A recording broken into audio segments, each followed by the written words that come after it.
Jadi mungkin sebelumnya saya ya sedikit ini dulu ya, saya semacam menginfokan itu. Jadi memang ini prodi statistika UNJ ini apa ya, memiliki ciri khas gitu ya, dibandingkan dengan prodi statistika lainnya. Jadi kan prodi statistika itu kan di Indonesia kan banyak ya sekarang ini, sangat banyak lah jumlahnya. Dan lulusan prodi statistika memang hampir ya semuanya itu ya memang tujuannya dari prodi statistika itu adalah menghasilkan sarjana ya, sarjana statistik yang mumpuni tentunya di bidang analisis data ya, tapi tidak hanya analisis data saja, mulai dari pengumpulan datanya gitu kan, kemudian bagaimana menyajikan data, memanage ya, mengorganize data, menganalisis, interpretasi hingga sampai penerimaan kesimpulan. Intinya ini seperti itu, menghasilkan sarjana statistika yang mempunyai kemampuan seperti itu tadi. Nah, tetapi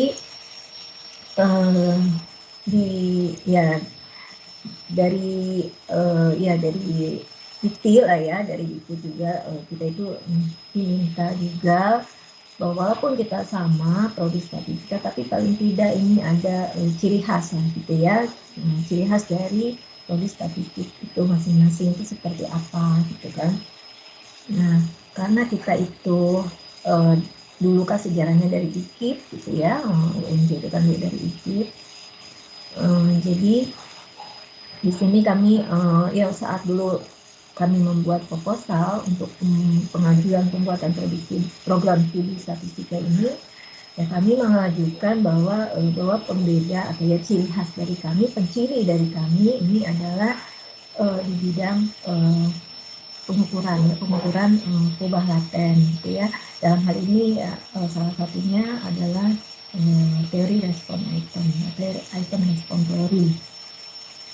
Ya, sehingga ya dalam susunan mata kuliah dalam kurikulum mata kuliah ini teori respon item ini sebagai mata kuliah wajib ya bagi mahasiswa. Jadi itu lulusan dari prodi statistika UNJ itu selain memiliki kemampuan mata kuliah seperti yang sama lah di prodi lain juga ya, di Indonesia itu diajarkan kan, ada regresi itu juga sama, model linier dan masih banyak lagi, tapi ini memiliki keahlian yang tambahannya lah ya gitu. Nah, di sini dalam bidang hal pengukuran laten gitu ya, teori respon item juga nanti kalian akan mendapatkan juga mata kuliah structural equation modeling gitu ya. Itu kan mata kuliah tersebut kan ya menitik beratkan analisisnya itu pada perubahan laten ya, atau sering disebut juga dengan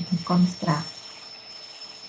Jadi memang di sini mungkin tadi saya kan sudah melis gitu ya beberapa pertanyaan yang mungkin akan kita bahas sama-sama. Tadi salah satunya itu ada psikometri ya.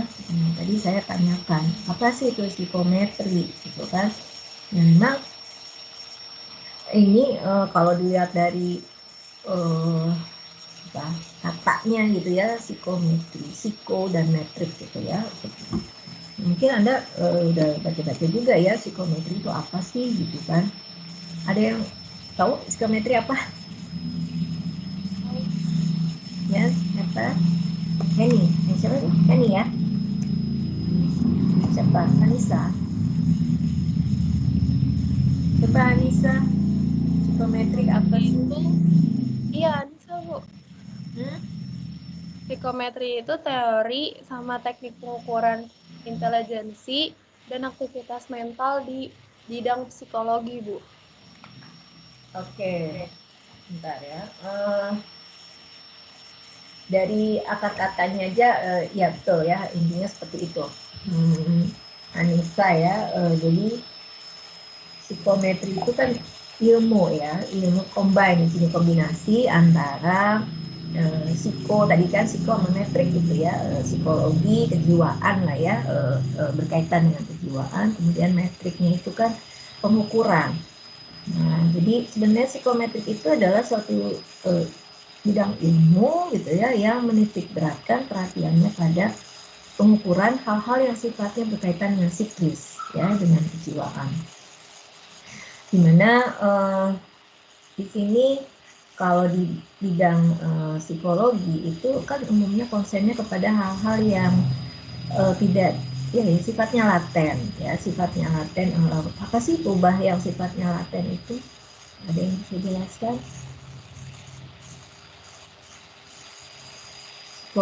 Psikometri itu concern kepada pengukuran hal-hal yang sifatnya laten. Apa itu yang sifatnya laten contohnya? Ya, Bu. Ya, Juliana, apa? Peubah laten itu peubah yang nggak bisa diukur secara langsung, Bu. Ya, bagus ya. Laten itu tidak dapat diukur secara langsung. Apa sih contohnya? Contoh dari peubah laten ya, Bu. Mm-mm. Kan kalau misalkan nggak bisa diukur secara langsung, biasanya kan dari kuesioner gitu ya, Bu. Jadi, mengukur tingkat kepercayaan kayak gitu bisa nggak, Bu? Mengukur tingkat kepercayaan, confidence ya. Iya. Oke, atau misalnya self esteem. Ya, betul ya. Jadi ada lagi nggak yang bisa ngasih contoh? Tadi si Anissa juga sebenarnya sudah memberikan contoh ya. Apa tadi Anissa? Aku, Bu, saya Mm-mm. kalau misalkan kalau menurut saya contohnya itu kayak gini, Bu. Misalkan tingkat depresi seseorang gitu, Bu. Itu kan kita nggak bisa ngukur tingkat depresinya dia itu parah atau enggak. Kita nggak tahu seberapa parah tingkat depresinya dia. Makanya tingkat depresinya itu tuh masuk ke variabel laten. Hmm. Kayak Cara, gitu. iya. Cara ngukurnya gimana ya? Jadi butuh pendekatan-pendekatan kayak indikator-indikator tambahan gitu. Misalkan kan di pasti psikomet apa yang psikoter yang ngobatin psikisnya itu tuh pasti punya punya pengukuran-pengukuran sendiri kayak pendekatan ditanya gimana kayak gitu, Bu. Hmm. Ya, bagus ya. Ya, tadi salah satu contoh yang lainnya adalah perubahan laten itu perubahan yang tidak dapat diukur secara langsung. Tadi mengukur tingkat depresi seseorang, gitu kan?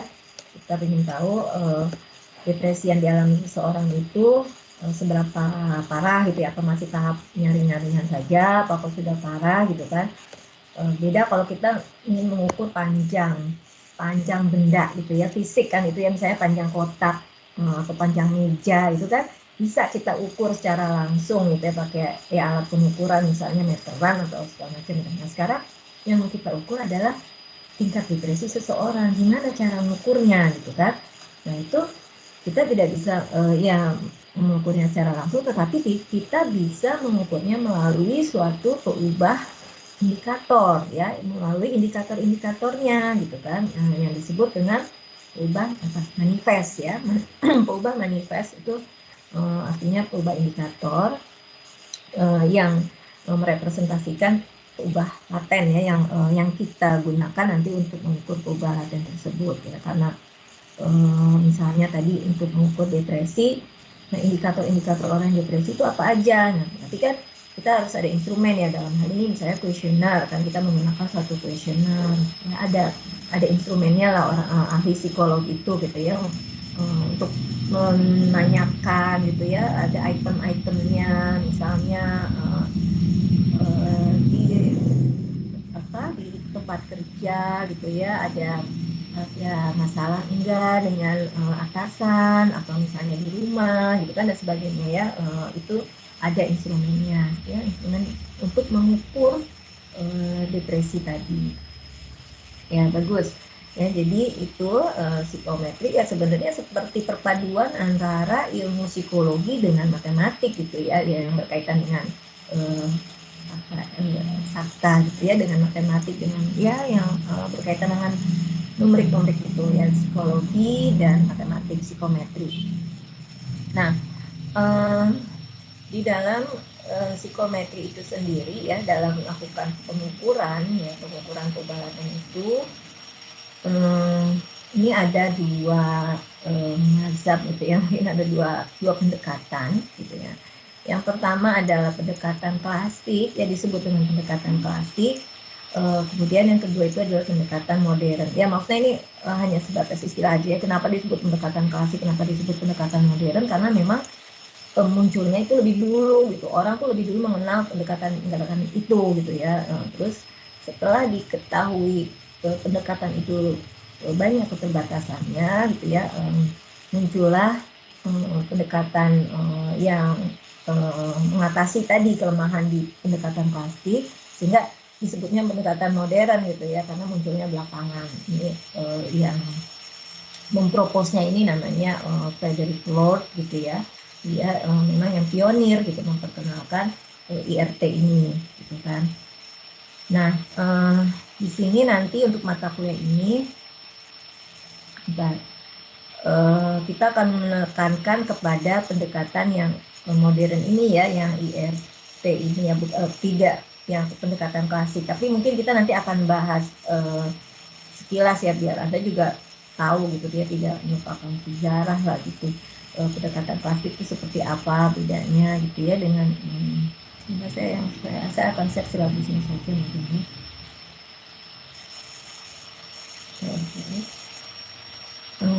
Ini pendekatan klasik ini memang masih lumayan banyak dipakai juga gitu ya, di bidang psikologi ataupun di bidang pendidikan. Karena apa? Karena dia relatif sederhana, relatif simpel gitu ya, mudah dalam perhitungan juga ya, dan dia tidak berbasis model ya, non model base. Tapi kalau IRT itu memang model base ya. Kan kemarin kita sudah kenal juga ya, dalam melakukan inferensia di statistik itu ada kita bisa bagi dalam dua pendekatan, non model based dan juga model based ya. Nah, di IRT itu sifatnya nanti dia model based. Makanya ini ya banyak umumnya ini kalau orang-orang statistik ini yang konsen mengembangkan IRT ini ya. Bentar. Nah, maka ini nanti pokok bahasan dalam mata kuliah ini adalah, mungkin kita akan sebentar mereview dari CTT, yang ini pendekatan klasik ini sering disebut juga dengan, ya ini namanya itu classical test theory ya, CTT. Nah, nanti mungkin setelah kita mempelajari, mereview konsep dasar di CTT ini, baru kita masuk ke konsep dasar di IRT ya, item response theory. Nanti setelah memahami beberapa konsep dasar dalam IRT ini, kita akan masuk ke pemodelan ya. Model-model di IRT itu apa aja gitu kan. Nah, ini memang saya tuliskan di sini model-model IRT dikotomus ya. Kemarin kita juga, nah ini sebenarnya ya IRT, ADK, SEM ini sangat berkaitan ya. ADK juga kan concern ke perubahan kategorik ya. Nah, di IRT ini juga banyak juga nanti melibatkan perubahan kategori gitu ya, terutama nanti begitu indikator gitu kan, untuk perubahan indikatornya sering melibatkan perubahan kategori juga. Nah, di sini nanti dikenal ada respon ya, namanya respon itu kan apa sih, jawaban ya, atau ya tanggapan gitu yang diberikan oleh para responden kita gitu kan, teori respon item gitu kan. Kita itu akan mengukur karakteristik laten ya, mengukur sifat laten yang ada di diri individu itu berdasarkan respon atau jawaban ya yang diberikan oleh orang tersebut pada item-item ya, pada pertanyaan-pertanyaan yang ada di instrumen itu gitu ya, makanya disebut respon item ya. Kita akan mengukur depresi seseorang ya berdasarkan responnya dia, berdasarkan jawabannya dia pada butir-butir pertanyaan ya, atau ya, item-item yang ada di instrumen gitu ya. Nah, itu intinya sih seperti itu. Jadi IRT itu pokoknya konsepnya teori untuk mengukur ya, measure. Makanya nanti dalam pertemuan-pertemuan awal ini juga akan kita bahas konsep measurement ya. Di buku Ayala juga bab satunya itu tentang measurement ya.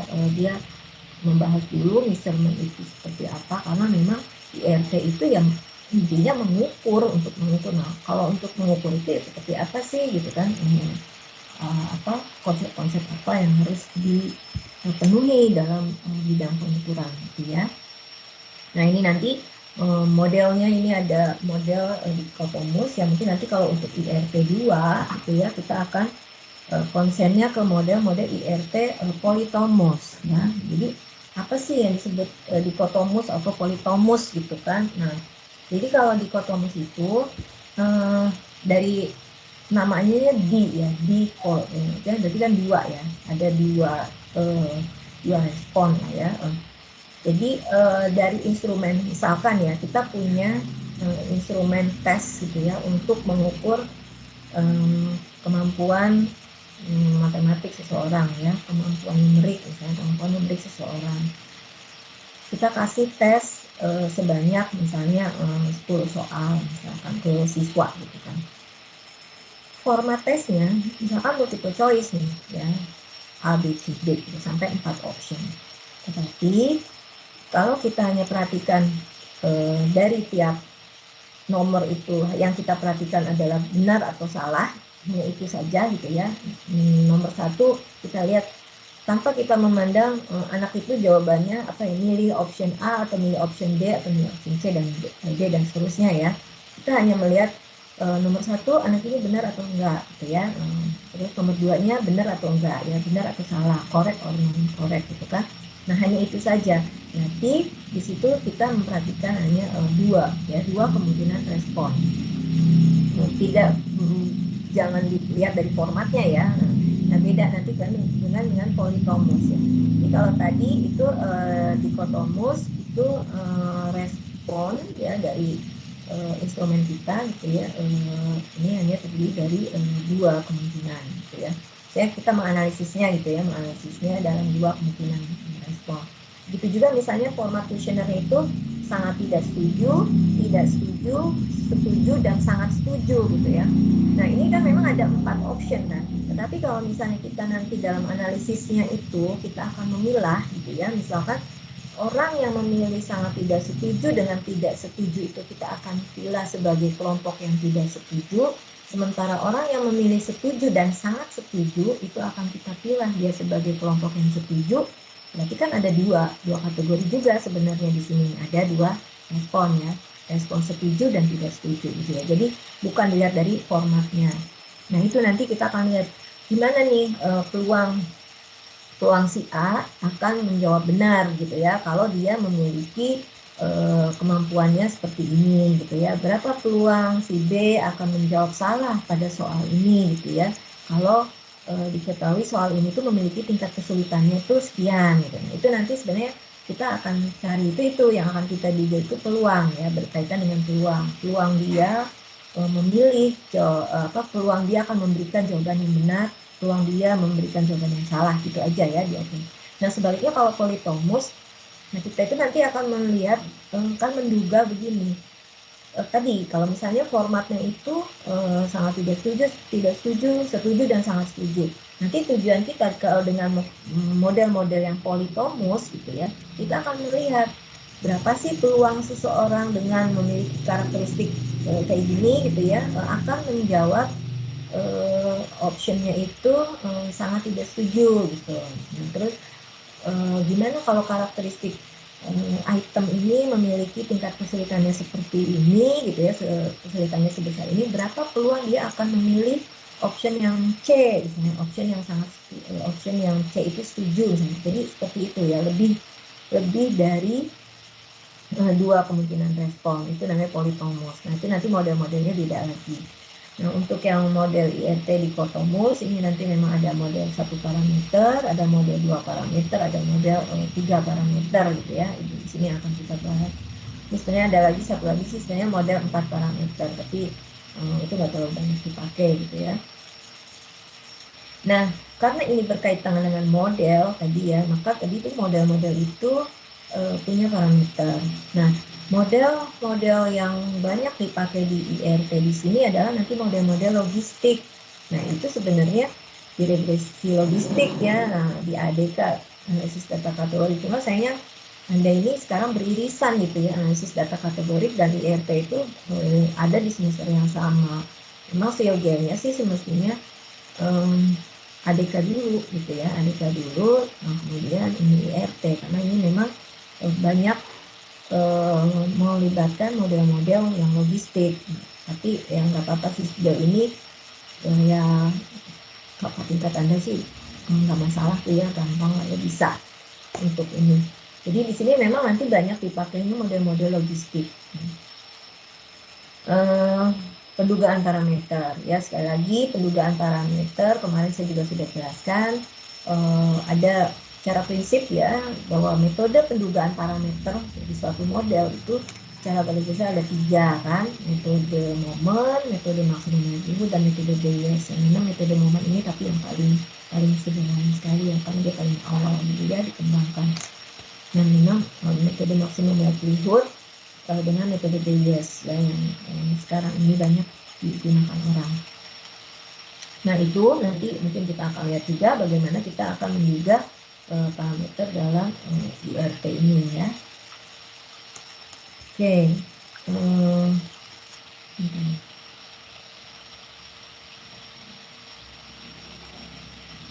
Untuk masalah evaluasi ya, di IRT ini nanti ya sama lah ya seperti yang ADK kemarin itu, kita ada UTS, ada UAS ya, nanti juga ada tugas gitu kan ya.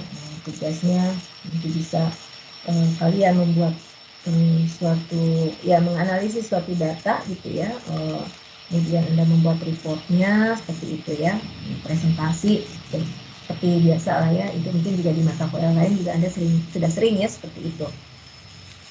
Nah, mungkin juga dalam IRT ini sebetulnya ada berbagai macam software gitu ya untuk menganalisis IRT. Ada software yang free dan juga ada software yang tentunya komersil. Nah, tapi di sini ya saya tekankan ya kita pakai yang free saja ya, pakai R gitu kan, karena yang komersil kita juga tidak punya di kampus ya. Jadi nanti untuk package-nya gitu nanti bisa dilihat, ada beberapa lah package untuk menganalisis IRT ini ya.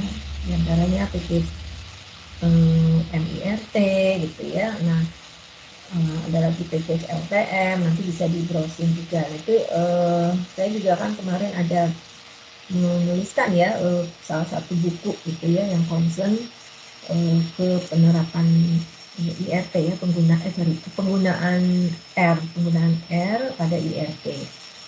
Jadi website yang lainnya di Google juga Anda bisa browsing lah, banyak sekali orang yang sudah mengembangkan ini ya package-nya. Oke, kita mulai misalnya ke pengukuran ya. Oh ya, saya mungkin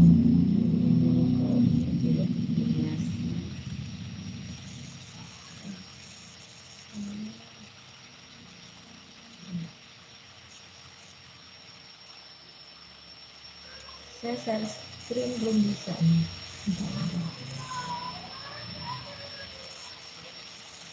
Nah, mungkin Anda bisa siapkan ya file yang di Ayala itu. Kalau misalnya Anda lihat di bagian apa ya, pengantar ya, saya tuh kalau baca buku kadang saya suka baca dulu tuh preface-nya ya, yang bagian depan-depannya gitu ya.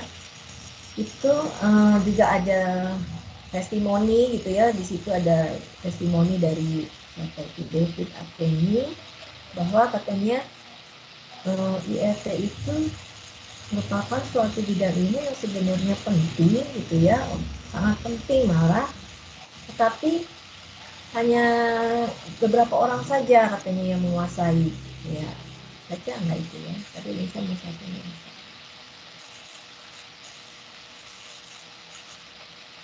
Nah, ini kalau Anda lihat di kalimat paling awal banget ya, katanya di sini IRT ini ya is the most important statistical method ini ya, about which most of us know little or nothing ya. Jadi memang katanya IRT ini sebenarnya metode statistika yang paling penting gitu kan. Kenapa gitu kan? Karena IRT ini ya tadi sebenarnya ya, IRT ini adalah suatu bidang ini yang concern ya kepada apa? Yang pertama ya, dia itu concern untuk dalam pembentukan tes ya, dalam pembuatan tes. Kita kan kalau misalkan apa ini ya tadi dalam suatu perusahaan aja ya, kita akan merekrut karyawan baru gitu kan, kita akan merekrut karyawan gitu kan, itu kan dalam melakukan seleksi karyawan itu kita perlu suatu semacam instrumen ya, suatu tes. Nah, gimana ini cara membuat tes yang baik gitu ya, sehingga kita akan memperoleh calon yang memperoleh karyawan sesuai dengan yang kita inginkan gitu kan. Misalkan kalau kita yang kita butuhkan adalah seorang marketing gitu kan, tentu kan kita punya kriteria-kriteria ya, kalau seorang marketing itu harus bagaimana gitu kan. Nah tentu untuk menyeleksi, misalkan kalau untuk seorang marketing itu harus yang seseorang yang punya jiwa apa ya, tidak mudah putus asa gitu ya, dan juga pintar membujuk-bujuk ya, punya sifat itu yang mempengaruhi orang lain gitu. Karena kan tujuannya nanti kita akan menjual produk gitu ya, bagaimana kita bisa mempengaruhi seseorang untuk membeli produk yang kita tawarkan gitu kan. Nah di situ juga kan berarti kita perlu instrumen tuh gitu ya. Nah IRT itu juga ke sana nanti ya, makanya orang-orang yang memiliki kemampuan IRT ini gitu ya, nanti bidang kerjanya di mana sih gitu ya, kita tuh ngapain sih belajar IRT, buat apa gitu ya, nanti ke depannya gitu, manfaatnya apa gitu. Nah itu salah satunya tadi gitu ya, untuk profesi yang HRD terutama ya, itu apa namanya, Human Resource Development, ini akan sangat banyak gitu berhubungan dengan itu kan, perekrutan karyawan gitu kan, juga misalkan juga ingin mengevaluasi kepuasan, bukan hanya perekrutan karyawan saja gitu kan, di tengah perjalanan misalkan selama setahun sekali gitu ya, mungkin ingin mengevaluasi gitu ya, ini apa, kinerja pimpinan gitu ya, kinerja pimpinan itu bagaimana di mata karyawannya, misalnya seperti mengevaluasi kepuasan kerja dan banyak sekali hal-hal yang ingin diketahui gitu ya. Nah biasanya ini kan memerlukan suatu instrumen dari gimana cara membuat instrumennya gitu ya, yang nanti sifatnya reliable ya, mengukur yang karakteristik laten, itu kan kita harus membuat instrumen sebaik mungkin. Nah setelah mendapatkan jawaban dari para responden ya, setelah instrumen itu ya disebar gitu kan, terus mendapat jawaban dari responden itu kan, itu kita memperoleh tuh hasilnya seperti apa, itu kan juga tentu harus dianalisis kan. Nah untuk menganalisis instrumen itulah butuh orang IRT ini gitu ya. Karena nanti ujungnya kan memberikan suatu kebijakan, ya, memberikan suatu kesimpulan. Nah, dasarnya itu tadi dari analisis terhadap instrumen tadi ya. Nah ini, nah kemudian di sini dasarnya kemunculan dari IRT itu adalah dari classical test theory ya, dari teori tes klasik. Jadi memang ini lebih dulu yang mendasarinya. Munculnya dari IRT itu adalah teori tes klasik. Nanti kita lihat apa sih bedanya ya dari CTT dengan IRT ya, kelemahan-kelemahan apa di CTT yang bisa diatasi oleh IRT ini ya. Nah di sini katanya dulu gitu ya, jadi di CTT ini ya mengasumsikan bahwa ini observed score itu adalah skor ya, yang diperoleh dari ini pengamatan terhadap indikator ya. Jadi kalau kita menyebarkan instrumen gitu kan, itu ada skornya itu berapa gitu, skor akhirnya gitu ya. Misalkan ini si A dari 10 item misalnya skornya 70, si B dari 10 item ini skornya 50. Nah seperti itu kalau di CTT, nah perbedaannya itu ya, dia melihat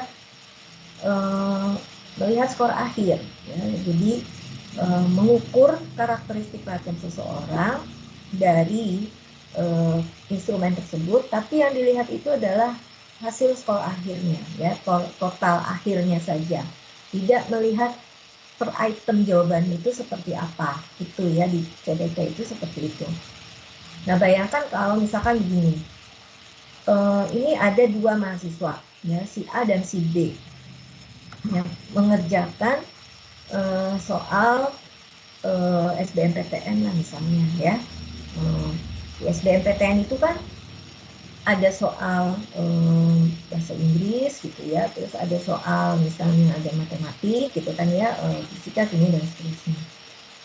Kedua orang ini memiliki skor yang sama totalnya, misalkan berapa sih kalau SBMPTN saya kurang tahu ya, sekitar 700 atau 600-an kalau yang bagus itu ya. Nah, misalkan seperti itu. Si A sama si B ini sama-sama skornya misalnya 600-an misalnya, atau 700-an. Tetapi, ya saya sekarang mau tanya dulu deh sebelum saya dilanjut. Kira-kira kedua anak ini bisa dipandang sama nggak ya kepandaiannya? Misalkan si A dan si B ini ya mau melamar ke jurusan kedokteran ya. Saya ini sebagai ini apa yang di pihak institusi ya, saya di bagian penerimaan mahasiswa baru nih. Misalkan saya dari Fakultas Kedokteran nih. Ini ada dua orang, skornya itu sama, 700 sama, namanya 700. Ini menurut kalian ini kedua-duanya ini sama pandainya kah? Kedua-duanya ini layak harus diterima semuanya atau bagaimana? Ada yang bisa berpendapat ya? Dari kedua orang tersebut skornya sama-sama 700. Misalnya emang batas minimumnya buat masuk kedokteran itu misalnya sekitar 700. Misalnya. Ini kira-kira gimana? Apakah akan diterima dua-duanya? Dimana soalnya itu di dalamnya ada soal bahasa Inggris, soal bahasa Indonesia, ada soal matematika, ada soal IPA, biologi misalnya. Kira-kira gimana? Terima nggak dua-duanya?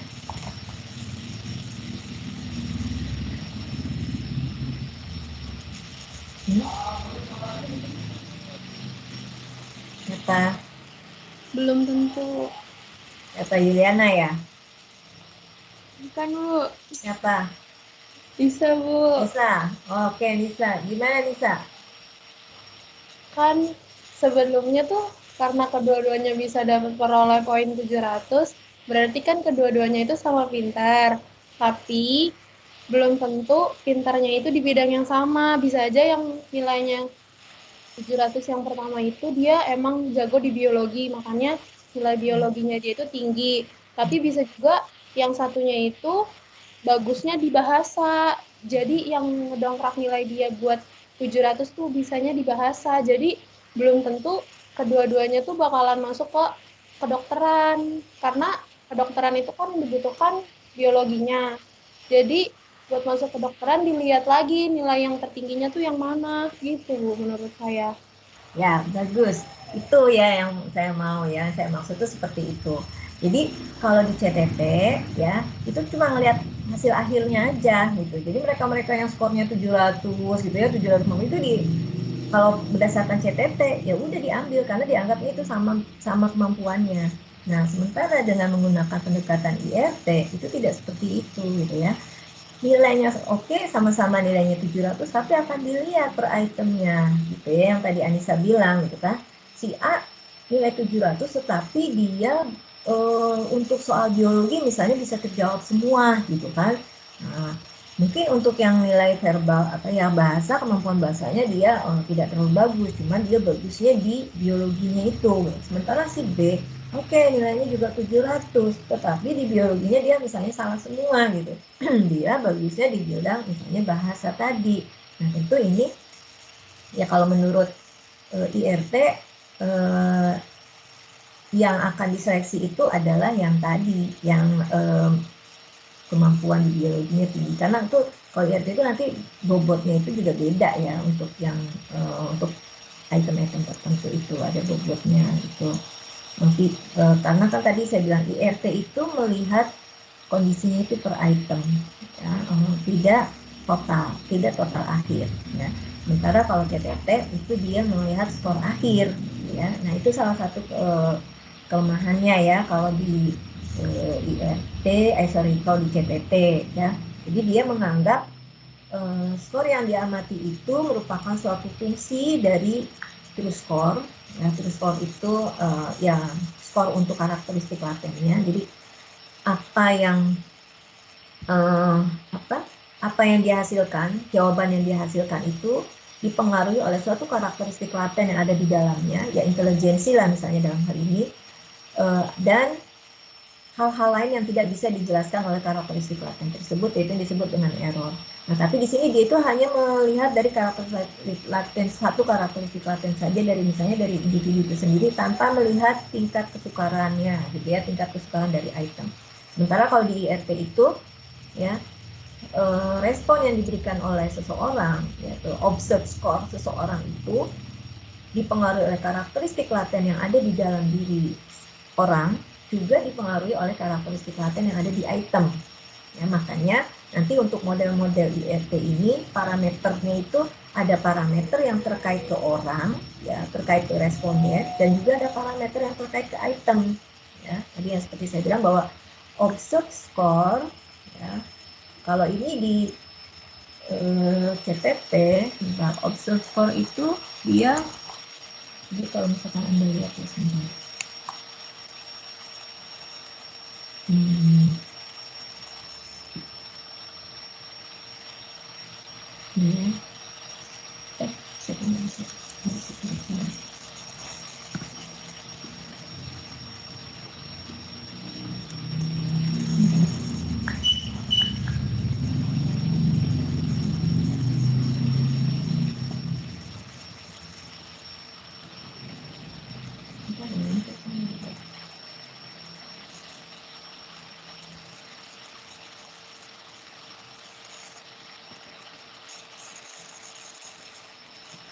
Nah, ini ya. Jadi ini yang di CTT. Ya. Ini CTT. Jadi CTT itu modelnya sederhana aja. Model linear seperti ini, bahwa ini observed score. Ya. Ini bisa di-scroll.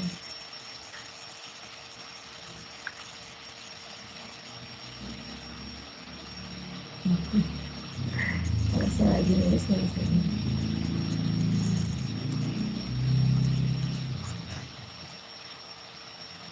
Kelihatan nggak saya coret-coret? Kelihatan. Kelihatan ya?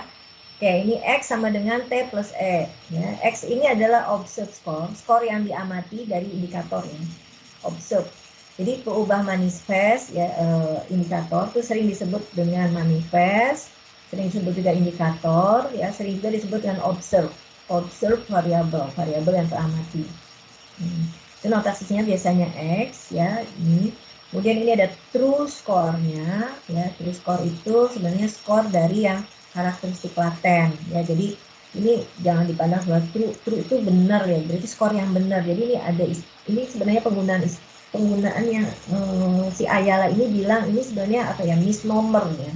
Misnomer itu apa ya, penggunaan istilah yang keliru ya, atau yang sebenarnya kayak salah kaprah gitu. Tapi ini udah menjadi apa ya, udah famous gitu ya di CTT itu. Ini disebut dengan true score T ini. True score ini sebenarnya skor dari karakteristik latennya seseorang gitu ya.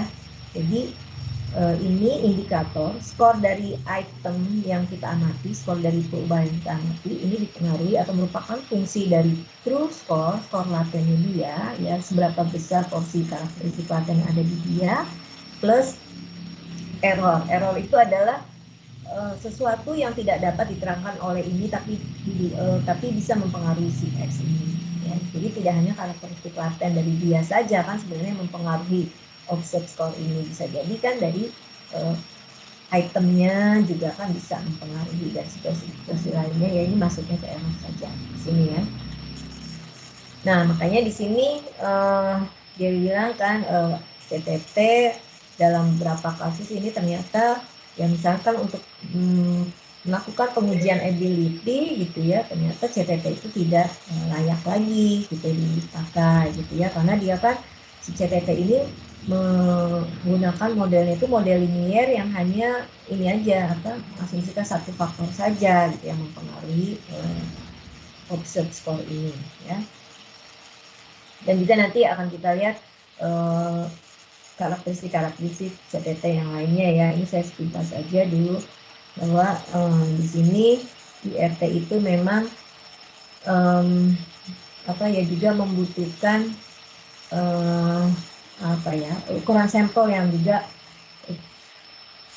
cukup besar ya. Memang untuk melakukan IRT itu kita kan nanti ujungnya IRT itu kan akan mengevaluasi juga ya, mengevaluasi item-item dari instrumen ini mana yang itemnya itu misalnya terlalu sulit gitu ya, atau terlalu mudah gitu ya, sehingga kita akan revisi item tersebut atau kita buang ya, atau ya kita ganti dengan item yang lainnya. Kan ujungnya nanti sebenarnya akan seperti itu juga, sehingga kedepannya gitu ya kita akan mendapatkan instrumen yang lebih baik. Nah, diharapkan makanya dengan menggunakan IRT ini kita akan mendapatkan instrumen yang sifatnya fair lah ya, adil gitu kan. Nah ini mengenai testimoni lah ya, testimoni dari si David ini ya.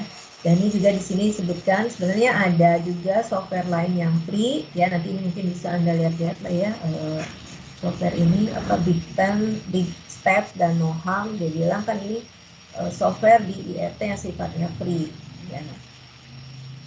Nah untuk yang komersial ini memang bukunya ya, karena ininya juga dasarnya juga dia di psikologi ya, memang dulu itu memang ini software ini banyak dipakai. Nah ini di bab 1 di buku ini ya memang mulai dengan konsep pengukuran ya tadi yang saya bilang, karena memang IRT itu ya memang tujuannya untuk mengukur ya, jadi kita nanti akan bahas dulu pengukuran itu seperti apa. Kemudian bab 2 dia membahas tentang model IRT yang paling sederhana, yaitu model Rush namanya ya, model Rush. Terus ada model logistik satu parameter ya, disebut dengan one parameter logistik model. Kemudian nanti bab 3 dan bab 4-nya itu membahas tentang metode pendugaan parameternya ya, ada menggunakan join maksimum likelihood, ada menggunakan marginal maksimum likelihood. Kemudian bab 4, bab 5 ya, bab 5 di sini model untuk dikotomus 2PL ya, 2 parameter ya. Parameter apa sih tadi? Ada 1 parameter, ada 2 parameter, ada 3 parameter. Itu sebenarnya apa? Itu yang menunjukkan 1, 2, 3-nya itu sebenarnya parameter yang terkait ke itemnya ya. Jadi gini, kalau di IRT tadi kan saya udah bilang parameter itu ada yang terkait ke responden ya, ada parameter yang terkait ke item gitu ya. Parameter yang terkait ke responden itu ya karakteristik latennya itu ya yang akan kita ukur. Tadi misalnya depresi gitu ya, atau kemampuan matematik dan sebagainya. Sementara untuk karakteristik yang terkait item, nah ini ada beberapa karakteristik yang melekat di item. Yang pertama yang kita lihat adalah difficulty ya. Difficulty ini boleh dibilang istilahnya tingkat kesulitan lah ya kalau di instrumen-instrumen yang terkait ke akademis gitu ya. Tapi bukan hanya ini IRT itu bukan instrumen untuk yang terkait akademis saja ya, bukan hanya untuk menyeleksi mahasiswa gitu saja, bukan, tapi instrumen yang kayak tadi untuk terkait opini ya atau attitude gitu juga, itu juga parameter terkait item itu ada yang itu disebut juga dengan difficulty. Difficulty-nya itu di sini gini, tingkat kesulitan si responden itu mengendorse atau menyetujui pernyataan yang diberikan dalam instrumen tersebut. Jadi misalkan ini ada ada suatu pernyataan apakah gitu ya, saya setiap hari selalu bangun pagi gitu ya jam 4 misalnya, itu dari jawabannya kan di situ sangat tidak setuju gitu, tidak setuju gitu ya. Nah di situ kita kan lihat item tersebut itu termasuk yang sulit dari sekian banyak responden itu ya, apakah termasuk item yang sulit untuk menyetujui pernyataan itu atau tidak ya. Jadi itu maksudnya difficulty, parameter difficulty. Nah selain parameter difficulty sebetulnya yang terkait item itu ada lagi yang namanya discrimination ya. Discrimination ini pembeda ya. Jadi ini item yang bagus gitu ya adalah item yang bisa membedakan ya, bisa membedakan responden yang memiliki kemampuan tinggi dengan responden yang memiliki kemampuan rendah gitu ya. Itu mendiskriminate ya, membedakan. Nah itu salah satu parameter yang terkait ke item ya. Jadi tadi difficulty, discrimination, kemudian yang ketiga adalah yang disebut dengan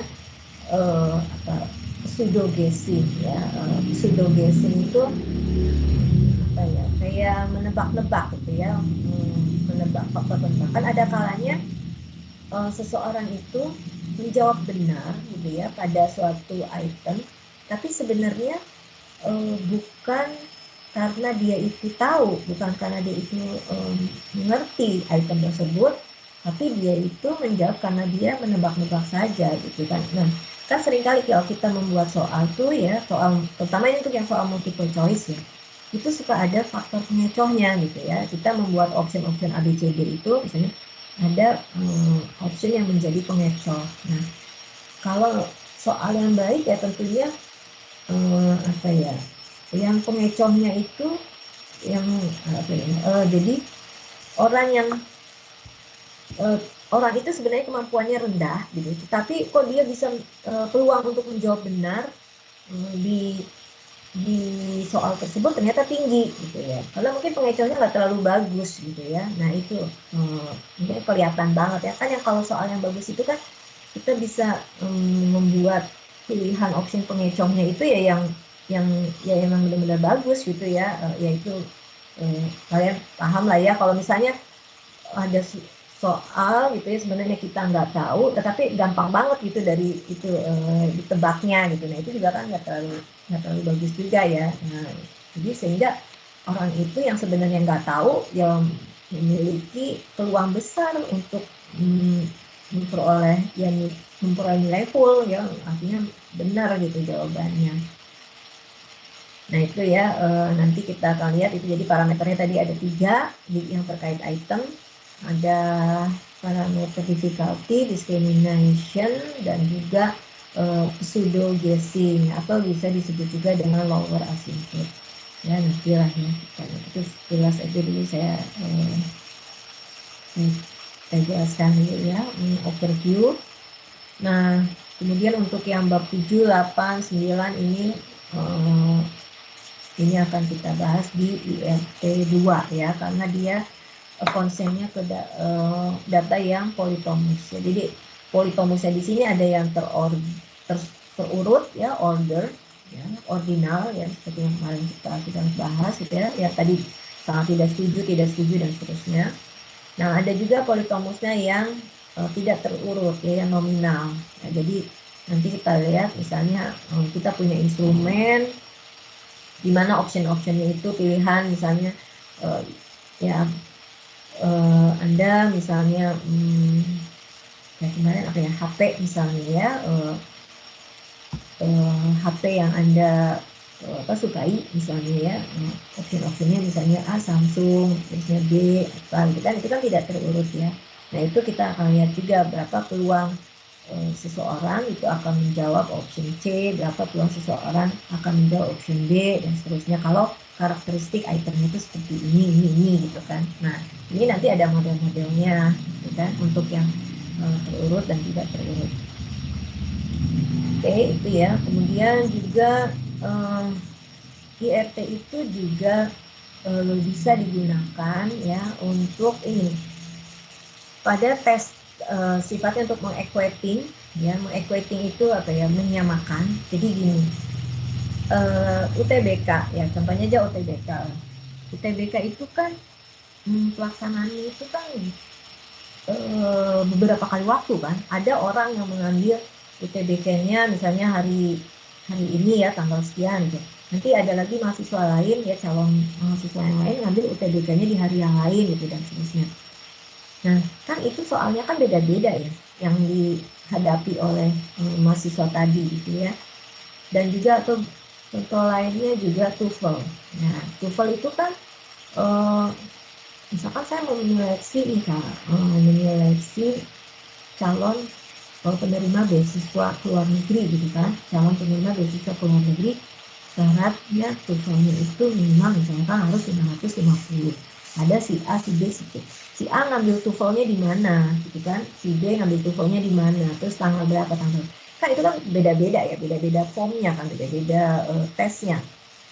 Nah ini dengan IRT itu juga kita bagaimana kita bisa menyamakan ya, kita akan membandingkan nih orang ini mana yang harus kita seleksi gitu ya.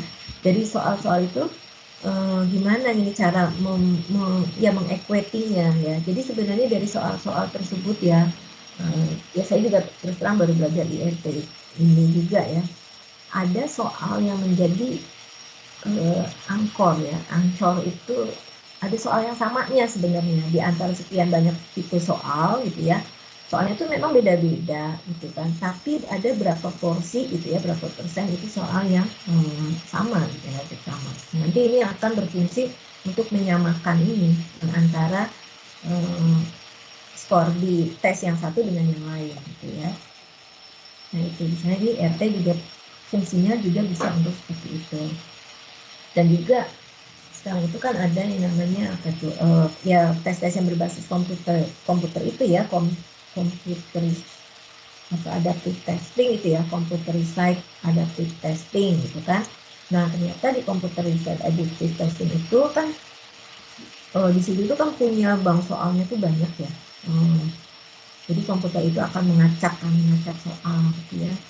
Ini saya juga masih ini juga ya, belum tahu paham banget gitu ya tentang CAT ini. Jadi katanya gini, kalau CAT itu kan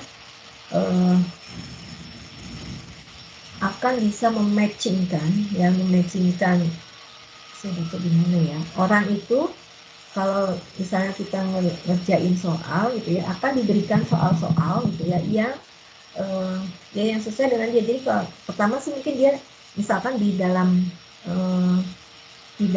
komputer tersebut ya ada bank soalnya itu terdiri dari 5 set misalnya set A, set B, ada grup 1, grup 2, grup 3, grup 4, grup 5. Grup 1 terdiri dari berapa soal gitu yang relatif mirip-mirip ya, nggak terlalu suka lah, tingkat kesukaannya rendah misalnya. Kemudian grup B juga gitu, terdiri dari beberapa soal gitu kan, yang misalnya tingkat kesulitannya lebih tinggi dari grup 1 dan seterusnya.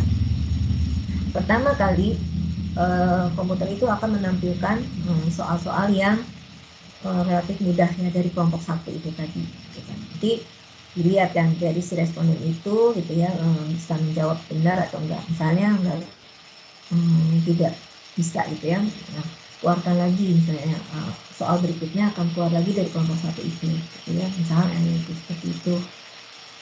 Dan misalkan tapi ada batasnya, misalnya berapa kali munculnya dari yang kelompok A itu tadi. Nanti berikutnya akan tampil dari yang kelompok yang lebih sulit dan seterusnya. Nanti akan dilihat dari masing-masing responden tersebut ya, berapa persen gitu ya dia berhasil menjawab dari soal-soal yang ditampilkan dari kelompok 1, kelompok 2 dan seterusnya.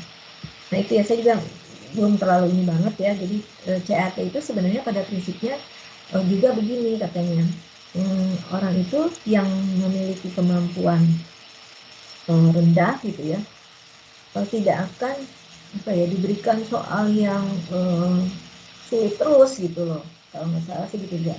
Dan juga untuk orang yang kemampuannya tinggi gitu ya, tidak akan memperoleh soal yang dari yang kemampuannya rendah, dari soal yang kelompoknya rendah terus, karena dia akan boring kan. Tapi kalau orang, jadi kelihatan gitu, komputer kan bisa mendeteksi ya dari yang jawaban yang dia peroleh, jawaban yang dia berikan dari yang sebelum-sebelumnya itu. Oh kalau dia ini ternyata dari kelompok ini benar, dari yang grup ini benar. Nggak mungkin lah orang itu kelihatan kemampuannya tinggi, yang keluar itu adalah item-item yang dari kelompok rendah yang gampang-gampang semua. Bukan itu kan membuat dia boring ya. Bisa jadi dia akan betul semua nanti kalau kayak gitu ya. Dia tidak bervariasi. Mungkin nanti ini kita, menarik ya, perlu kita bahas juga ini tentang CAT ini, karena ini IRT ini juga peranannya juga dalam CAT tersebut. Nah, tadi sekarang sudah mulai tuh dibuat itu mulai beberapa tahun belakang ini bahwa untuk menganalisis ujian masuk perguruan tinggi baru itu ujian masuk perguruan tinggi negeri gitu ya, itu menggunakan sistem IRT ya, sistem negeri ini IRT, tidak lagi seperti dulu itu melihat sekolah akhir. Nah, nanti tentunya kalau kalian ini punya kemampuan di bidang IRT ya mudah-mudahan nanti bisa terlibat juga gitu ya dalam panitiaan tersebut gitu ya. Nah, sekarang apalagi juga di Dikbud itu juga sudah ada divisi gitu ya, badan gitu ya yang concern kepada assessment ya, assessment nasional. Lagi sekarang juga kan untuk yang anak-anak SD, SMP kalau nggak salah tuh tesnya itu tidak pakai assessment kan sekarang ya, digencar-gencarkan dengan assessment nasional. Nah itu juga perlu IRT ya. Jadi banyak lah, IRT itu tidak sebatas pada bidang psikologi saja gitu ya, tapi pada bidang pendidikan gitu ya, pada bidang kesehatan itu juga IRT banyak dipakai. Sampai sini ada yang ditanyakan dulu nggak? Misalnya ada tukang roti lewat, asik kan?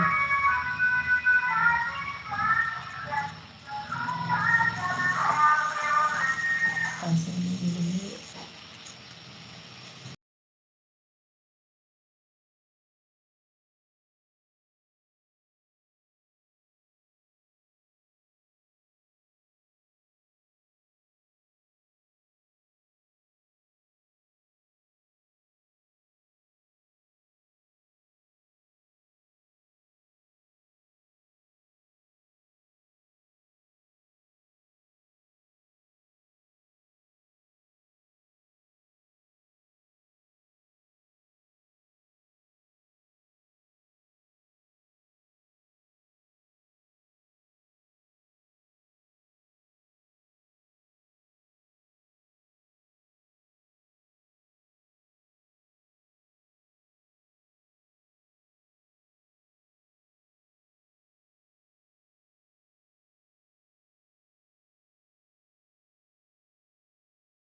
Oke,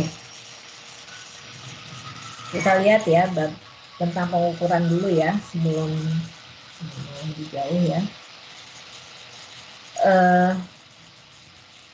Di sini bahkan ada apa ya, semacam quote gitu ya dari Sir William Thompson.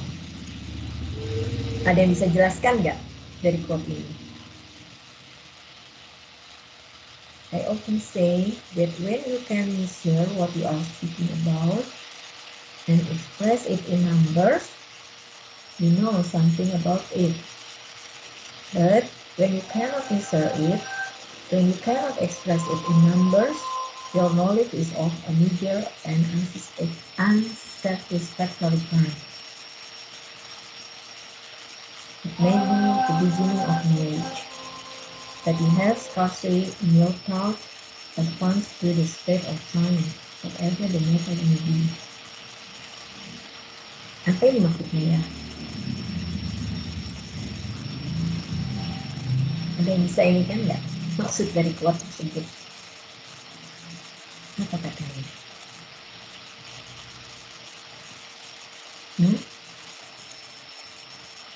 Kalau Anda dapat mengukur apa yang kamu ucapkan, ya, kamu ucapkan satu itu dan bisa menyatakannya dalam angka-angka, ya, itu menunjukkan bahwa kamu itu tahu tentang hal itu. Kalau kamu ngomong sesuatu ini, gitu kan, terus kamu bisa nyatakan di dalam bentuk angka-angka, berarti kamu itu tahu tentang hal itu, kamu ucapkan tadi.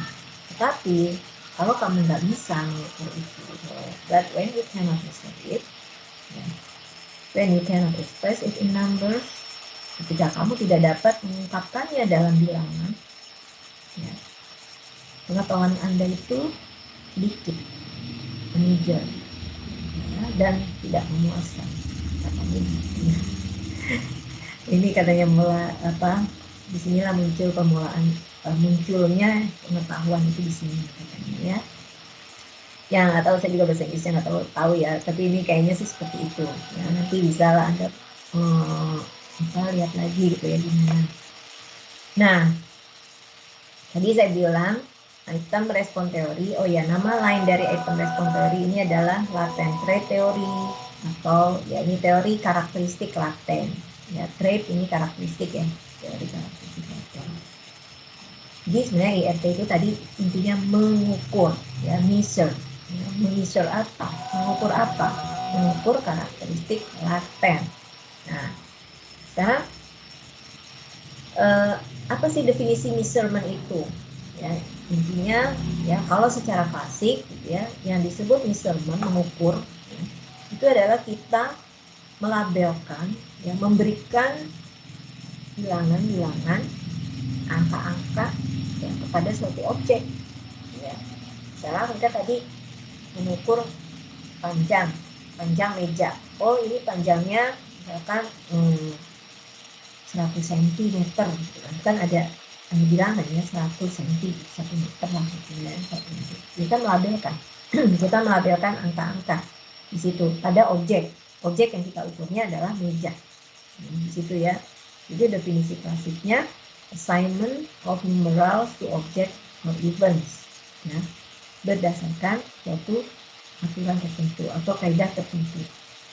Nah, ini juga sama, kita akan mengukur ya, objek laten gitu ya, ini berapa gitu ya, seberapa besar lah ya ininya, dalam bentuk angka-angka tadi ya, nanti kita bicara peluang nanti sebenarnya ke sana. Kemudian tapi measurement itu tidak hanya sebatas tadi pemberian label bilangan numerik saja ya. Jadi ini kalau definisi tadi itu ya memang termasuk yang terbatas lah ya. Definisi tadi itu menggambarkan pandangan yang terbatas. Sebenarnya measurement ini menurut dia tidak hanya melakukan pemberian label numerik tadi ya, assignment the numbers, assignment pemberian label bilangan tadi, tapi measurement ini juga merupakan suatu proses ya. Proses apa? Proses untuk memahami karakteristik dari suatu keubah ya, nature, memahami sifat dari suatu keubahnya. Nah, nanti dari proses itu kita akan memahami, oh ini tuh karakteristik keubah ini tuh misalnya ordinal atau kategori atau numerik, ordinal atau nominal dan seterusnya. Itu nanti ke sana sebenarnya ya. Oke. Ini mungkin kalau misalnya Anda baca-baca di sini ya, dia mengukur contoh ilustrasi yang diberikan oleh dia adalah mengukur kecemasan, anxiety ya. Bagaimana kita akan mengukur kecemasan seseorang. Kan? Ini variabel laten atau disebut juga dengan konstrak. Ya. Jadi variabel laten juga sama ya. Di sini ada secara garis besar dibagi dua ya, tipenya kategori dan kontinu. Ya. Di IRT dan CTT itu mengasumsikan keubah latennya itu bertipe kontinu. Ya, itu ya yang perlu Anda ingat, bahwa keubah laten di CTT yang di teori klasik maupun yang di IRT itu mengasumsikan keubah latennya itu bertipe kontinu. Ya. Jadi secara konseptual tuh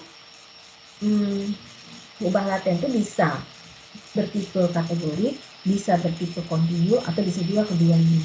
Nah, sekarang kayak tadi, anxiety, ya, kecemasan. Kapan dia dikatakan tipenya kategori, kapan dia dikatakan bertipe kontinu, atau bisa juga dua-duanya. Nah kayak kemarin lah, penghasilan. Penghasilan bisa dimaknakan sebagai peubah kemarin itu numeri kalau pencatatannya kemarin misalkan responden 1 ditulis pencatatannya 1 juta misalnya penghasilannya, responden 2 pencatatannya ditulis 2 juta, 3 juta dan seterusnya ya. Nah dia kalau kayak gitu kan numerik ya. Tapi begitu kita pakai kode-kode itu kayak kemarin, kalau kurang dari 1 juta kita akan input dia 1, misalnya kodenya 1. Kalau 1 juta sampai 3 juta kita input, kita kasih kode 2 misalnya dan seterusnya. Jadi kan di situ penghasilan bukan berjenis numerik lagi, tetapi kategori. Ya, ini sama. Unsincere kapan dibilang bertipe kategori? Ya, dia bertipe kategori ya. Kalau kita mengkonseptualisasikan yang mengartikan unsincere-nya ini, jadi kecemasan pada seseorang itu, misalkan kita membedakannya hanya jadi kalau di bidang psikologi ya, saya juga kurang tahu ya. Dia kan di sini akan mengukurnya kan anxiety secara general nih. Apa sih kecemasan secara umum gitu ya. Dia bilang di sini kecemasan itu bisa didefinisikan sebagai rasa feelings dari mulai yang uneasiness secara general ya, itu juga termasuk yang anxiety, sampai ke incapacitating attacks of terror ya. Jadi kecemasan itu secara apa ya, secara definisi gitu ya, secara ini bisa diterjemahkan oleh perasaan dari yang tidak mudah, merasa tidak mudah secara umum gitu ya, itu dibilang dan merupakan anxiety juga. Sampai misalnya ini tidak bisa mengatasi teror atau apa sih, saya ini terjemahnya dulu yang jelas inilah definisi secara umum anxiety itu seperti ini. Nah kemudian misalkan kita akan mengelompokkan seseorang ini ke dalam 2 kategori, yaitu incapacitating anxiety dengan satu grupnya lagi individual without anxiety ya. Berarti ini kecemasan, misalnya kecemasan jenis 1 dengan kecemasan jenis 2 gitulah kalau kasarnya ya saya bilang. Nah kalau seperti itu artinya kita memandang si anxiety itu kecemasan sebagai perubahan laten yang tipenya kategori ya. Berarti kan hanya grup-grup aja kan, membagi dalam 2 grup tadi kan, ada grup 1 yang incapacitating, yang grup yang lainnya adalah without anxiety. Itu berarti dalam hal ini anxiety diterjemahkan sebagai kategori ya, di sini kan kualitatif, sebagai kualitatif atau kategori di sini ya. Jadi dia antar responden yang satu dengan yang lain itu hanya differ from kind-nya aja, jenisnya saja. Sekarang pandang kasus lain, kita mendefinisikannya sekarang seperti ini. Kalau anxiety ini bisa juga dipandang sebagai perubahan kategori kontinu kalau kita mengukurnya itu ya dari segi kuantitinya. Ya, lihat dari segi kuantiti dari perubahan latennya itu, misalnya kita akan, kalau ini ada suatu garis bilangan, ini suatu garis bilangan ya, di sini low, di sini termasuk yang high ya. High anxiety, kecemasan rendah sampai yang tinggi. Nah orang-orang ini lokasinya di mana? Si responden A misalnya di sini, ini si A tuh lokasinya di sini, tapi si B itu di sini. Berarti ini kita membedakan antara responden ini berdasarkan kuantitasnya ya, kuantitas ini dari rendah sampai yang tertinggi itu ini skalanya itu sekian. Misalkan ini kalau low itu -3, high itu sampai 3, positif 3 ya. Nah kalau kita mengkonsepkan atau mendefinisikan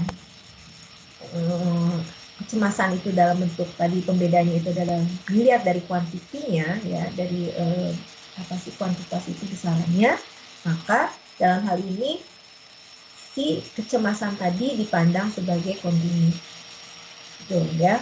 Jadi di sini kalau kita memandang ya si peubah laten kecemasan itu berada pada suatu skala yang kontinum, ya kontinu seperti ini, ya dari rendah sampai tinggi selangnya. Ini ada numeriknya, ya bukan berupa grup-grup kelas kayak tadi, maka dia dipandang sebagai peubah kontinu, peubah laten yang kontinu. Nah, dalam IRT ini peubah latennya itu akan dipandang sebagai peubah laten bertipe kontinu, artinya yang berada pada suatu ini skala kontinum, ya. Yang memandang inilah dalam ini agak abstraknya, ya suatu nilai lah, pandanglah dari segi dari negatif hingga sampai positif hingga.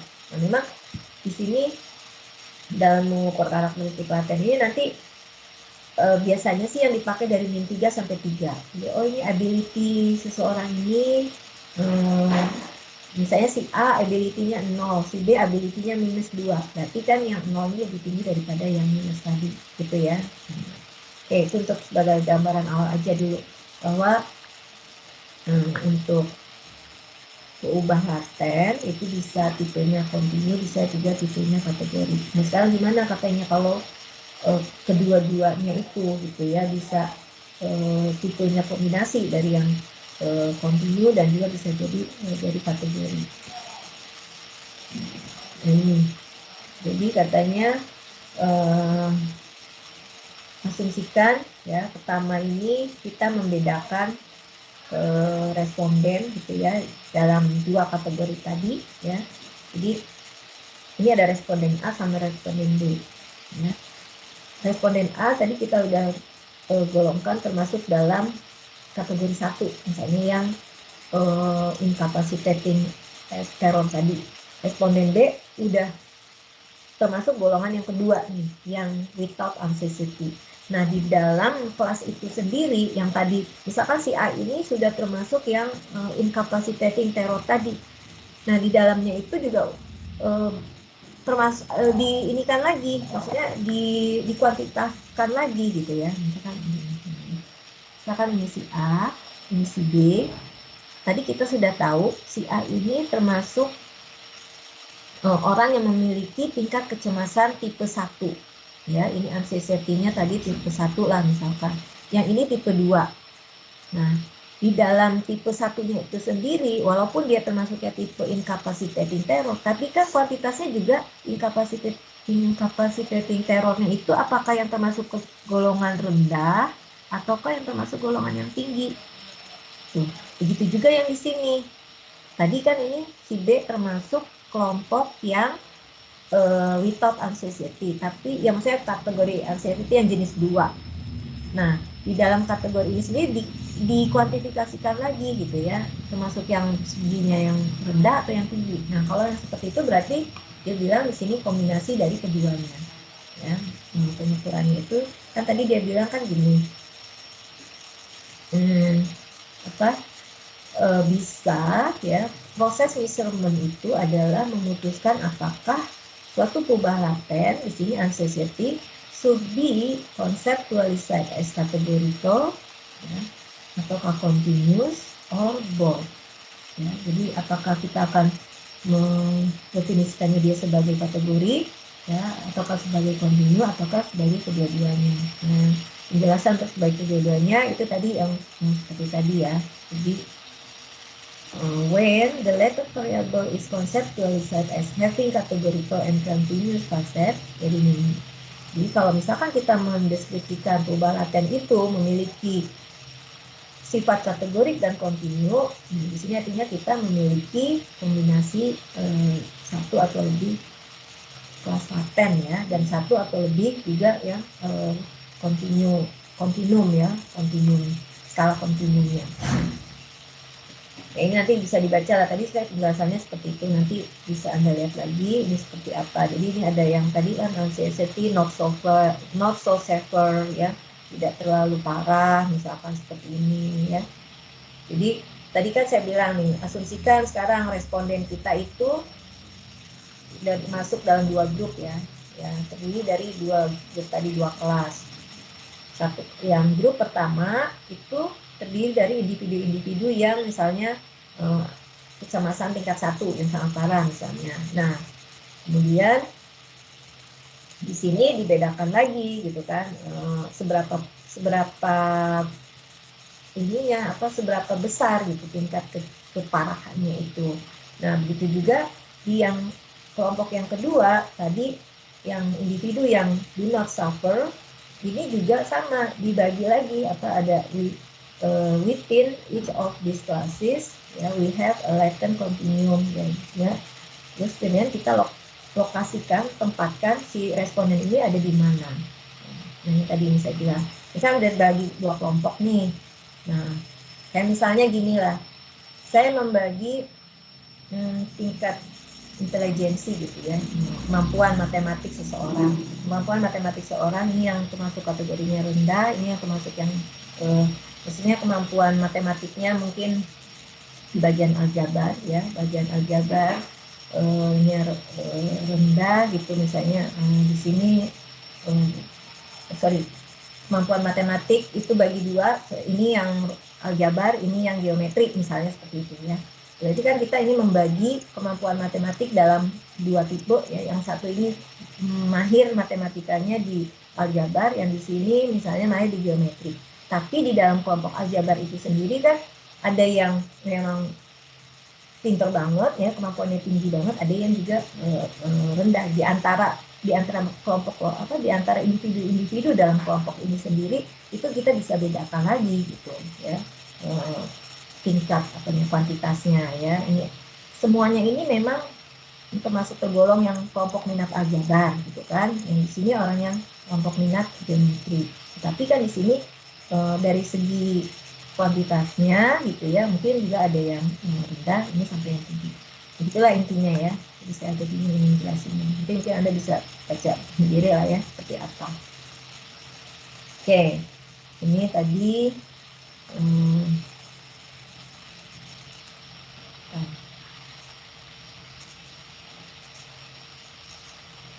kalian habis ini ada kuliah lagi ya? Ada, Bu. Ya. Hari ini kuliah ada berapa? 3, Bu. 9 Hah? SKS. 3? Aduh. 3, Bu. Iya, Bu, ada 3, Bu. Apa aja ini? Lanjut terus Bu, nyampe IRT, sore Bu. terus model linear, terus terakhir model linear. terus tok ya. Sandi mana Sandi? Coba saya lihat mana yang namanya Sandi.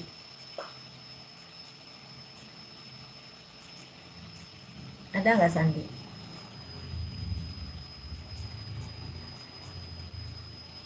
Ada? Ini angkatan 2019 itu lebih banyak perempuan atau lebih banyak laki-laki ya? Perempuan. Ibu. Oh, lebih banyak perempuan. Perempuan, Bu. Ada berapa Sandi laki-lakinya? Ada 10.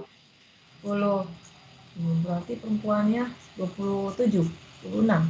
Kalian berapa? 36 atau 37 kemarin? 37 ya? 37, Bu. 7, Bu. Nangka itu ya.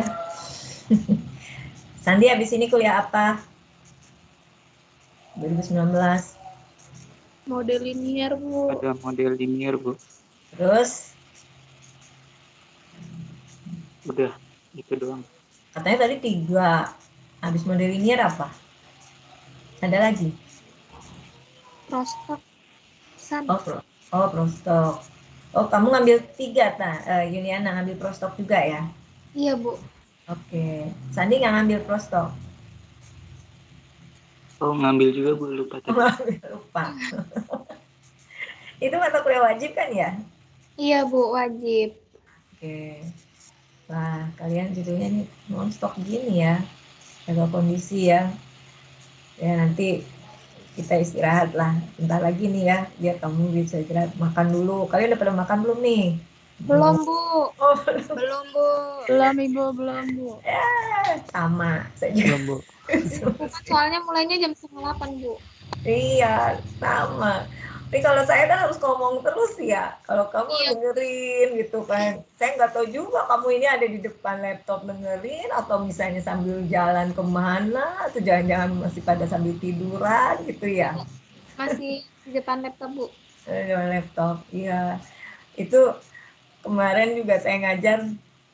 Ya, begitu saya cek, nanya, aduh Bu lagi di jalan katanya. Di jalan. nganterin adiknya vaksin gitu kan. Terus ada lagi yang saya tanya lagi, kebetulan saya tanya, aduh Bu lagi nemenin adik saya belajar katanya. Kayak macem-macem. Ini kalau PJJ itu ya begini, saya nggak tahu ya kalian itu konsen dengerin saya atau enggak. Ya udah itu sih udah tanggung jawab masing-masing ya. Kalian udah besar lah. Yang jelas saya sih karena kewajiban saya ini harus menyampaikan ya, mohon diperhatikan. Kalau saya sih ya pesannya gitu ya, pokoknya siapapun itu yang mengajar gitu kan, ya tolong dihargai lah gitu ya, perhatikan, karena itu dosen udah capek-capek juga itu menyiapkan gitu kan, menyiapkan materi untuk mengajar itu. Jangan dikira dosen itu juga harus belajar juga gitu ya, harus baca-baca lagi gitu kan, harus nyiapin dulu slide-nya, mungkin seperti itu ya. Belum lagi kerjaan yang lainnya gitu kan. Nah, dan itu nonstop harus ngomong terus tanpa tahu nih mahasiswanya ini lagi ngapain ini gitu kan. Ya mudah-mudahan saya percaya lah kalian mudah-mudahan semua perhatian ya, konsen dengan apa yang disampaikan. Ini oke. Bentar lagi ya, saya ingatkan lagi. Satu lagi, sedikit lagi. Mungkin masih ngantuk juga ya. Ini sebenarnya IRT ini ya hanya konsep-konsep begini sih ya, jadi masih gampang gitu ya. Nanti mungkin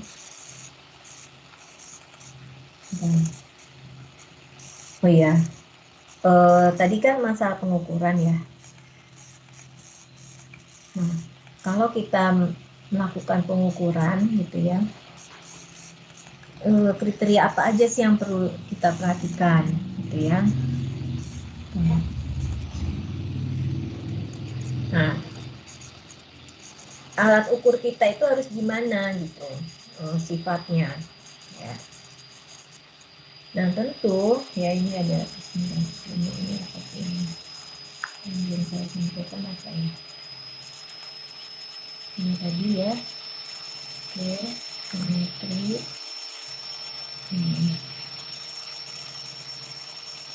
Jadi deh, secara umum psikometri ini ya, apa yang kita rasakan, ya apa yang kita ketahui, apa yang kita pikirkan, gitu kan, itu merupakan sesuatu yang sifatnya laten. Oke. Oh ini tadi 3 pendekatan ini, tapi ini tidak kita bahas lebih lanjut ya.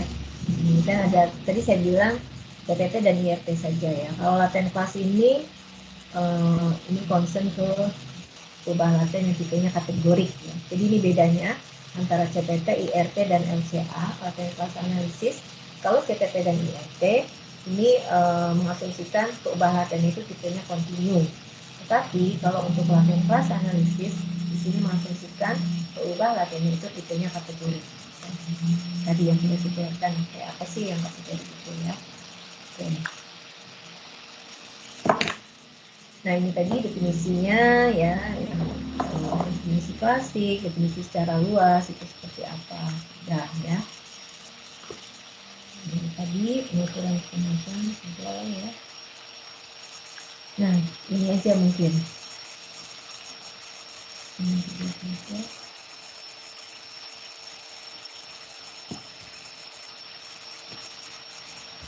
Oh iya. Tadi kan kita akan mengukur perubahan laten itu berdasarkan perubahan indikatornya ya. Perubahan yang terobserv variabel. Jadi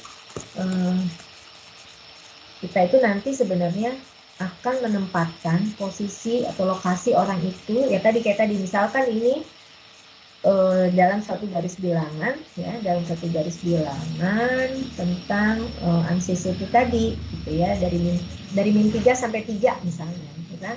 Nah nanti kita akan menempatkan ya locate si responden itu pada titik yang mana. Nanti ini ada istilah namanya scaling. Jadi pengukuran itu sebenarnya yang melibatkan tadi ya, mendefinisikan gitu kan, definisinya secara operasional bagaimana, kemudian juga ini ada scaling juga ya, scaling ini ya skala lah ya, dia menghubungkan gitu ya antara observe, yang terobserve, amatan, data amatan dengan lokasi orang tersebut pada perubahan latihannya itu di mana. Ya, intinya sih menghubungkan data hasil amatan ya, yang diamati secara langsung, observe, dengan karakteristik laten. Ini scaling itu intinya gitu, merelate lah ya, menghubungkan, mengkorespon antara yang data yang bisa diamati secara langsung dengan perubahan laten tadi. Ini tadi 3. Nah ini ya, reliable, valid ya, ini udah sering juga. Ini yang ketiga itu invariance.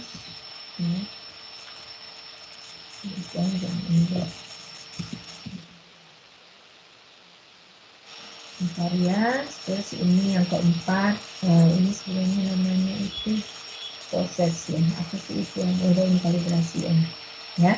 Jadi kalau instrumen yang bagus, alat ukur yang bagus itu kan memang memiliki sifat reliable ya. Ini Anda udah sering dengar juga reliable itu apa gitu ya. Jadi konsisten gitu ya. Kalau kita melakukan pengukuran ya, misalkan mengukur meja tadi gitu kan, dengan alat ukur, dengan satu alat ukur meteran misalnya ya, secara berulang-ulang, nah hasilnya itu konsisten gitu ya. Ya kalau 100 cm ya 100 cm ya sekitar itulah ya. Kayak begitu juga kalau kita menyebarkan instrumen kuesioner gitu kepada sejumlah responden. Nah kalau instrumen kita, kuesioner kita itu reliable ya, dengan penyusunan kalimat-kalimatnya gitu, kata-katanya ya, kalau kita lakukan penyebaran kuesioner itu, pemberian kuesioner itu secara berulang kali, maka ya jawabannya itu akan konsisten, jawaban responden itu akan konsisten. Intinya reliable itu kekonsistenan gitu ya. Nah kalau valid apa? Valid ini nanti di buku coba apa kalau valid? Kebenarannya terakui gitu Bu, maksudnya apa ya, berdasarkan fakta gitu, benar-benar teruji. Iya, jadi memang instrumen kita, alat ukur kita itu mengukur apa yang memang seharusnya gitu ya, apa yang sebenarnya. Ya kalau misalkan tadi kita mau mengukur panjang meja gitu ya, ya kita pakai meteran gitu ya, valid gitu ya, mengukur apa yang seharusnya gitu kan. Kita tidak menggunakan, misalnya menggunakan timbangan gitu kan, nggak valid gitu kan, nggak bisa mengukur kondisi itu ya. Valid itu ya lebih ke arah apa ya, mengukur apa yang seharusnya gitu kan. Tapi kalau di situ bahasanya di buku Ayala itu ya, di situ ada kalimat, we define validity as the degree to which our measures are actually manifestation of the latent variable ya. Jadi kalau misalnya tadi mengukur tingkat kecemasan gitu ya, melalui indikator-indikatornya, misalnya kita tanya, kamu sehari itu tidurnya misalnya berapa jam rata-rata gitu ya, misalnya kalau dia tadi itu indikator-indikatornya gitu kan. Nah terus apalagi gitu ya, ada item-item, nah itu kan berarti mencerminkan nggak apa yang akan kita ukur gitu ya, valid atau enggak item-item tersebut dalam mengukur anxiety. Misalnya juga kita nanya, berapa kali sih kamu sakit kepala gitu dalam 2-3 hari terakhir ini gitu kan, terus berapa lama sakit kepalanya, itu juga mungkin bisa menjadi indikator untuk mengukur kecemasan misalnya seperti itu. Tapi nanti cek kira-kira itu valid atau enggak ya untuk mengukur kecemasan itu dengan menggunakan pernyataan-pernyataan tadi gitu ya. Nah itu artinya harus mencerminkan lah ya, harus akurat mencerminkan apa yang akan kita ukur gitu kan, itu valid ya. Jadi selain tadi itu bersifat reliable, hasil pengukuran itu konsisten, juga alat ukur itu harus sifatnya valid. ya, mengukur apa yang mencerminkan apa yang akan kita ukur ya. Kemudian yang ketiga itu adalah konsep invariance. Invariance yang mirip-mirip juga ya, artinya dia itu tidak tergantung ya, alat ukur itu tidak tergantung kepada apa di sini objek ya. Jadi harus saling bebas ya. Alat ukur itu harus bersifat independen terhadap apa yang diukur.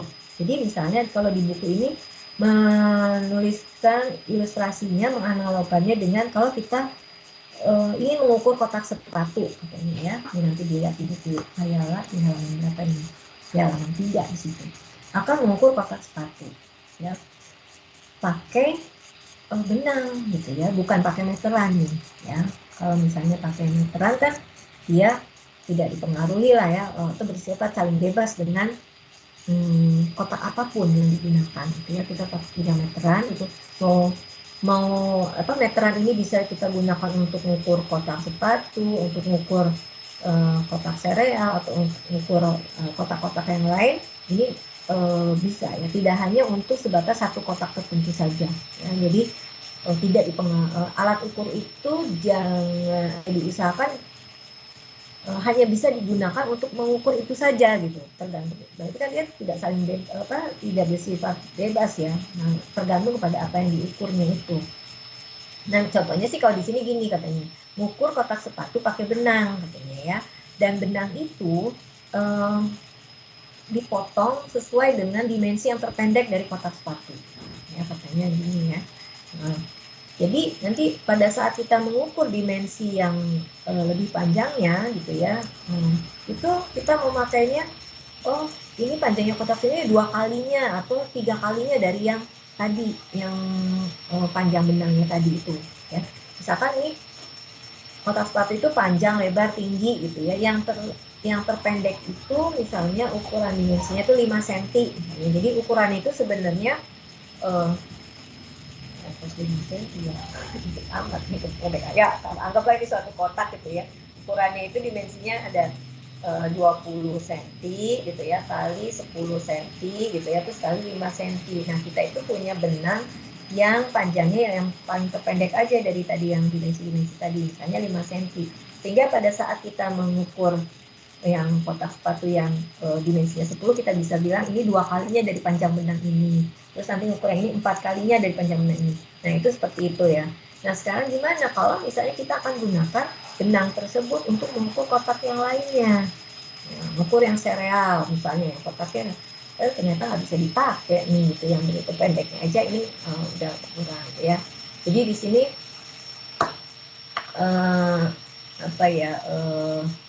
kotak di sini ya yang akan kita ukur itu mempengaruhi gitu ya instrumennya ya. Jadi instrumen kita ini cuma bisa mengukur tadi kotak sepatu itu saja. Begitu kita akan mengukur objek yang lainnya itu tidak bisa dipakai gitu ya. Itu artinya katanya alat ukur tersebut bersifat tidak memiliki sifat invariance ya. Invariance itu apa sih? Tidak berubah-ubah. Invariance kan beragam gitu ya.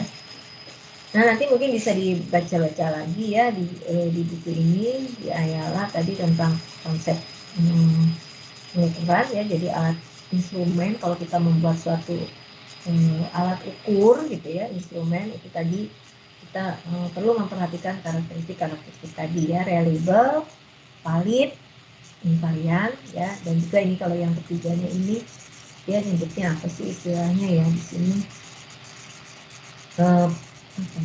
sebentar, posesif atau apa gitu. Nanti kalian lihat ya yang ininya, keempatnya ini yang mengenai kalibrasi itu tadi yang saya tuliskan. Nanti tepatnya seperti apa tolong dibaca ya. Oke, mungkin untuk hari ini cukup ya, segitu saja dulu. Nanti untuk tugas yang berikutnya mungkin tidak sekarang, tapi mungkin ini Anda harus pikirkan ya, karena ini saya akan memberikan satu project itu, mungkin bisa dipikirkan dari sekarang. Nah, nanti Anda itu akan saya minta untuk mencari suatu data real ya, entah itu nanti Anda membuat kuesioner sendiri, atau bisa juga Anda punya kuesioner dari orang lain terus Anda analisis, itu boleh juga. Nah, nanti dari kuesioner itu saya akan minta Anda untuk analisis ya, untuk memodelkan, memfitting model. Jadi dari sekarang mungkin Anda bisa merencanakan, mengancang-ancang kira-kira nanti apa yang akan Anda evaluasi gitu ya. Atau Anda misalnya mau pakai tes ya, bisa pakai instrumennya itu tes ya, tes masuk ya, mungkin akan susah kalau ini ada kakak kelas Anda juga akan melakukan penelitian skripsi ke IRT, dia itu ingin mengevaluasi soal-soal masuk UNJ ya, PN Maba, tapi ini sampai sekarang belum tahu ini datanya bisa didapat atau enggak. Nah, tapi ini kan karena Anda ini kan masih latihan ya, saya minta ya ilustrasi saja ya dari data, tapi harus data real. Nah, entah itu Anda itu menyebarkan kuesioner atau misalkan bisa dapetin, oh untuk tes masuk sekolah lab school misalnya Anda punya tuh gitu ya jawaban-jawaban daripada calon-calon siswa itu gitu kan, atau saya punya nih kuesioner dari mahasiswa baru kemarin gitu ya, kita misalnya menanyakan apa lah, ada instrumennya apa, atau Anda nanti membuat sendiri kuesionernya gitu ya, tujuannya apa. Nah, nanti dari yang ya tujuannya akan mengukur apa ya, misalkan apa tingkat kecemasan atau misalnya ya faktor-faktor lain laten yang lain lah ya, banyak ya, terus tingkat keyakinan diri atau prime itu yang di prodi statistika itu ya, core value ya, tingkat nilai ada prime itu profesional gitu ya, respect. Bagaimana kita akan mengukur tingkat respect seseorang ya, kita tingkat respect mahasiswa prodi statistika terhadap teman-temannya seperti apa gitu ya. Nah, itu tentu ada harus membuat instrumen kan nantinya. Dan nanti dari instrumen itu, dari kuesioner itu Anda harus analisis ya, dengan menggunakan metode-metode IRT ini nanti. Ya, jadi mungkin dari sekarang bisa dipikirkan lah ya nanti untuk gimana. Kita masih awal-awal ya, nanti Anda kan akan mempelajari itu bagaimana kita memodelkan dari data tersebut. Oke ya, saya rasa cukup, nanti Anda ini bisa pelajari lagi ya yang lainnya, karena ini saya waktunya terbatas, saya tidak bisa mengulas semuanya. Ada yang ditanyakan nggak sampai sini? Belum, Bu. Oke. Belum, Bu. Ya, belum, Bu. Ya, cukup ya. Silakan istirahat untuk persiapan kuliah berikutnya, sesi berikutnya. Mudah-mudahan sehat-sehat semuanya ya. Terima kasih atas perhatiannya. Assalamualaikum warahmatullahi wabarakatuh. Waalaikumsalam. warahmatullahi Terima kasih, Bu. Waalaikumsalam Terima warahmatullahi kasih, Bu. wabarakatuh. Terima kasih, Bu.